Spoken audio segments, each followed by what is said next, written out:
Ονομάζομαι Χρυσαδάκου Μαριλένα, είμαι γεωπόνος τεχνολόγος τροφίμων και εργάζομαι στην οικογενειακή επιχείρηση. Λεγόμαστε Γεωδομή και βρισκόμαστε στη Σπάρτη Λακωνίας. Είμαστε γεωργοοικονομικοί σύμβουλοι. Ειδικευόμαστε στον σχεδιασμό και στην επίβλεψη υλοποίησης επενδύσεων στον αγροτικό χώρο. Υποστηρίζουμε δηλαδή παραγωγούς στη συμμετοχή τους στα προγράμματα του ΙΠΑΤ, του Υπουργείου μας, δηλαδή η πιο δημοφιλής τριπλέτα είναι γνωστή σε όλους ως νέοι αγρότες σχέδια βελτίωσης βιολογικά. Είναι ένα από τα βασικά μας κομμάτια. Σε συνέχεια αυτού έχουμε επιλέξει να είμαστε και κέντρο υποδοχής δηλώσεων ΩΣΔΕ, ώστε να μπορούμε να παρακολουθούμε κάθετα τους παραγωγούς μας από την αρχή μέχρι το τέλος μέσα στα προγράμματα του ΙΠΑΤ και όλες τις απαιτήσεις. Και επίσης αναλαμβάνουμε και την αδειοδότηση γεωργικών βιομηχανιών, τόσο στον φυτικό όσο και στον ζωικό τομέα. Θεωρώ ότι αν κάτι έχει αλλάξει, αρχικά θα σου πω ότι εδώ λόγω κλιματικής αλλαγής έχουμε μεγαλύτερες ανάγκες σε νερό, οπότε αυτό που βλέπω να γίνεται την τελευταία πενταετία, θα πω εγώ εδώ, έχουμε μεγαλύτερες λοιπόν ανάγκες σε νερό, οπότε οι παραγωγοί προβαίνουν σε αδειοδότηση για διάνοιξη καινούριων γεωτρήσεων. Θέλουν νερό. Και επίσης προσπαθούν να κάνουν μια πιο λελογισμένη χρήση του ήδη υπάρχοντος. Εγώ αυτό βλέπω. Κάνουν δηλαδή κάποιες ερευνητικές μελέτες, χρησιμοποιούν πάρα πολύ το εργαλείο των εδαφολογικών αναλύσεων για να δουν τις ανάγκες δηλαδή, του εδάφους και της καλλιέργειας σε νερό και σε θρεπτικά συστατικά. Εντάξει, οπότε να κάνουν έτσι πιο λελογισμένη χρήση γενικά στις εισρωές. Αυτό εγώ θα έλεγα ότι είναι ένα από τα βασικά που έχω δει εγώ στην αλλαγή της διαχείρισης της καλλιέργειάς τους. Και ένα ακόμα που, αν μου επιτρέψεις, έχει να κάνει με τα εργατικά χέρια. Επειδή κάθε χρόνο έχουμε όλο και μεγαλύτερη έλλειψη εργατικών χεριών, αυτό που προσπαθούν να κάνουν είναι να προμηθευτούν εξοπλισμό που ουσιαστικά έρχεται να τους αντικαταστήσει ανθρώπινα χέρια. Θεωρώ ότι το νερό και τα εργατικά χέρια είναι οι δύο μεγαλύτερες προκλήσεις που έχουμε αντιμετωπίσει τη τελευταία πενταετία, δεκαετία και θα συνεχίσουν να τις αντιμετωπίζουν. Αναδύεται στο πολύ σύντομο παρελθόν και τώρα αρχίζει και αναδεικνύεται όλο και περισσότερο. Και μια νέα τεχνολογία που ίσως την έχουν ακούσει περισσότεροι είναι η γεωργία ακριβίας. Υπάρχει η γεωργία ακριβίας, έχει έρθει για να μείνει, αλλά είναι ακόμα πολύ νωρίς, νομίζω εγώ. Όχι πολύ νωρίς. Έχει διάφορα εργαλεία, υπάρχουν διάφορες πλατφόρμες, οι οποίες μέσα μπορούν να προσφέρουν πάρα πολλά εργαλεία και πάρα πολλή πληροφορία στον παραγωγό και πραγματικά ο παραγωγός να κάνει θαύματα. Αλλά υπάρχουν κάποια θεματάκια. Πρώτον, το υψηλό κόστος, όπως ανέφερα και πριν στον εξοπλισμό. Δηλαδή, δεν υπάρχει ακόμα τόσο μεγάλη ζήτηση έτσι ώστε να πέσει η τιμή και να είναι αρκετά διαθέσιμο για τον μέσο παραγωγό. Ένα αυτό. Και δεύτερον, δεν είμαστε όλοι η Ελλάδα ο κάμπος της Θεσσαλίας. Οπότε αυτό δημιουργεί προβλήματα στις εφαρμογές της γεωργίας ακριβίας. Το κλίμα μας, η κλίση των χωραφιών, η γεωμορφολογία του εδάφους δεν επιτρέπει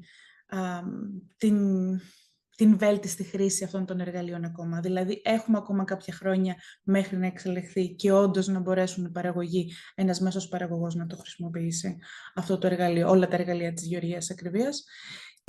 Εντάξει, χρειάζεται ο χρήστης αυτών των εργαλείων να μην είναι ηλεκτρονικά αναλφάβητος. Άρα απευθύνεται σε νέους ανθρώπους. Δεν απευθύνεται δηλαδή σε ηλικίες των 55-60. Και αυτή τη στιγμή η πλειοψηφία των παραγωγών στην Ελλάδα μιλάμε για μεγάλες ηλικίες. Οπότε θα πάρει κάποια χρόνια μέχρι όντως αυτά να βρουν εφαρμογή στον χώρο της παραγωγής στην Ελλάδα. Αν μιλήσουμε για τον τομέα της ασφάλειας, εγώ θεωρώ ότι το μεγαλύτερο πρόβλημα είναι η χρήση των φυτοπροστατευτικών προϊόντων. Βιοκτώνα, ζυζανιοκτώνα, εντομοκτώνα, ό,τι είναι σε όνα. Η Ευρωπαϊκή Ένωση έχει θέσει ένα στόχο ότι μέχρι το 2030 το 25% των καλλιεργήσιμων γεών να είναι βιολογικές. Και είναι ένας πολύ καλός στόχος. Μακάρι να γίνει, εγώ προσωπικά το ελπίζω και από το δικό μου μετερίζει, το προωθώ αυτό. Το θέμα είναι να γίνει και να μην γίνει μόνο στα χαρτιά, αλλά να γίνει και στην πράξη. Αυτό είναι για μένα, αν θέλεις, η μεγαλύτερη πρόκληση στον τομέα της ασφάλειας. Να μειώσουμε την χρήση των φυτοπροστατευτικών προϊόντων, έτσι ώστε να έχουμε πιο υγιεινά και πιο ασφαλή προϊόντα για μας και τα παιδιά μας.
Αυτές οι πρακτικές σίγουρα επηρεάζουν πολύ θετικά και την ποιότητα και την ασφάλεια των τροφίμων και είμαι αρκετά χαρούμενη σε προσωπικό επίπεδο που το βλέπω όλο και πιο συχνά, λίγο αυτά τα πράγματα να εμφανίζονται. Η αναγεννητική γεωργία δηλαδή να ακούγεται όλο και πιο συχνά στο γραφείο. Έρχονται παραγωγοί να με ρωτάνε τι είναι αυτό, πώς μπορώ να το κάνω. Υπάρχουν φωνούλες. Είναι λοιπόν αρκετά ενθαρρυντικό. Το πρόβλημα είναι ότι αν θέλεις όντως να εφαρμόσεις αναγεννητική γεωργία π.χ. στην εκμετάλλευσή σου, για να είσαι οικονομικά βιώσιμος, πρέπει να είσαι πολύ μεγάλος. Αυτό που λέμε δηλαδή πολύ μεγάλη εκμετάλλευση. Και στην Ελλάδα έχουμε μικρό και κατακαιρματισμένο κλήρο. Οπότε κάτι τέτοιο είναι αρκετά δύσκολο να γίνει. Θέλει πολύ μεγάλο dedication. Θέλει να το πιστεύεις πραγματικά. Αλλά για να μπορέσεις και να ζήσεις, θα πρέπει να έχεις πολύ μεγάλη εκμετάλλευση, οπότε αυτό να σου αποδώσει. Ένα αυτό. Και δεύτερον, είναι ότι ακόμα δεν έχουν γίνει πολύ γνωστά όλα αυτά τα μοντέλα γεωργίας, πάρα πολύ γνωστά στον καταναλωτή ακόμα. Δηλαδή, ο καταναλωτής δεν ξέρει την αναγεννητική γεωργία. Αν δηλαδή δει ένα label σε ένα τρόφιμο προϊόν αναγεννητικής γεωργίας, θα πει τι είναι αυτό. Δεν ξέρει. Θα καταλάβει ότι είναι κάτι καλό. Εντάξει, γιατί μάλλον θα είναι στο σούπερ μάρκετ δίπλα στο βιολογικό προϊόν ή κάτι τέτοιο, ή θα το βρει σε μια αγορά βιολογικών προϊόντων, θα το βρει κάπου εκεί. Θα καταλάβει ότι είναι κάτι καλό, αλλά είναι ακόμα άγνωστο.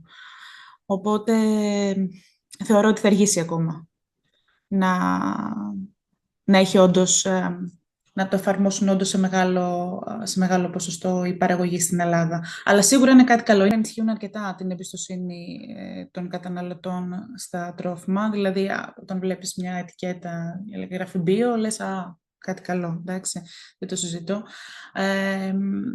Αλλά νομίζω ότι στην Ελλάδα, τουλάχιστον, τώρα στο πρόσφατο παρελθόν, έγινε, αν θέλεις, μια καταχρηστική χρήση από κάποιους των συστημάτων αυτών ποιότητας. Μιλάω για τα βιολογικά, έτσι. Και θεωρώ ότι, εντάξει, δεν θα πω έχει κλονιστεί η εμπιστοσύνη του καταναλωτή, δεν θα φτάσω εκεί, αλλά σίγουρα το σκέφτονται. Έτσι, υπάρχει λίγο μια αμφιβολία, υπάρχει λίγο μια αμφισβήτηση, αν θες. Έχουν μια δεύτερη σκέψη. Ο καταναλωτής που θα αγοράσει, που έχει πάει στο σούπερ μάρκετ για να αγοράσει βιολογικά προϊόντα, θα αγοράσει βιολογικά προϊόντα. Αυτός που το έχει αποφασίσει από πριν, θα αγοράσει όντως βιολογικά προϊόντα και θα ψάξει την ετικέτα. Αλλά νομίζω ότι θα πρέπει να προσέξουμε γενικότερα όλοι μας, για να μην κλονιστεί αυτή η εμπιστοσύνη, να μην χαθεί αυτή η εμπιστοσύνη. Θα πρέπει να γίνει καλύτερη, να διασφαλιστεί περισσότερο η φήμη, αν θέλεις, των βιολογικών προϊόντων. Κάποιες από τις μορφές καινοτομίας, βλέπω έξυπνες ετικέτες, έτσι. Κάποιες έξυπνες ετικέτες όπως τα TTIs, δηλαδή αυτοί οι δείκτες που δείχνουν τη θερμική καταπώνηση του τροφίμου μου σε σχέση με το χρόνο, που δείχνουν τη φρεσκάδα του τροφίμου, με βρίσκουν πάρα πολύ σύμφωνοι, δεν το συζητώ. Απλοποιούν τα πράγματα για έναν μέσο καταναλωτή. Μας κάνουν τη ζωή πιο εύκολη. Μας βοηθάνε ως καταναλωτές να κάνουμε πιο σοφές επιλογές, πιο έξυπνες επιλογές. Συμβάλλουν στο να έχουμε μείωση του food waste, πολύ σημαντικό. Οπότε αυτά με βρίσκουν πάρα πολύ σύμφωνοι, δεν το συζητώ. Αλλά υπάρχουν και κάποια. Βλέπε το Nutri-Score, το οποίο η Ευρώπη, νομίζω, αυτή τη στιγμή είναι ακόμα σε διαβουλεύσεις για το κατά πόσο θα το υιοθετήσει υποχρεωτικά. Σίγουρα, όλες αυτές οι καινοτομίες αυτό επηρεάζουν πάρα πολύ τη διατροφική πολιτική που χαράσεται στις Βρυξέλλες, αλλά θα πρέπει να προσέξουμε να μην στο βωμό της απλότητας και της απλοποίησης και της ευκολίας και της γρηγοράδας των διατροφικών μας επιλογών, να μην έρθουμε να δημιουργήσουμε στρεβλώσεις και να μην χαντακώσουμε κατ' επέκταση κάποια προϊόντα, κυρίως της Μεσογείου, της μεσογειακής διατροφής, που παράγονται στις μεσόγειες χώρες. Οπότε λιγάκι αυτό θα πρέπει να το δούμε. θα πρέπει να δώσουμε περισσότερα credit για μένα στον Ευρωπαίο καταναλωτή. Σίγουρα αρχικά με πάρα πολύ διάβασμα, προσωπικό διάβασμα, πρέπει να, να προσπαθούμε να κάνουμε συνέχεια keep up με καινούργια νομοθεσία, με τις καινούργιες εξελίξεις.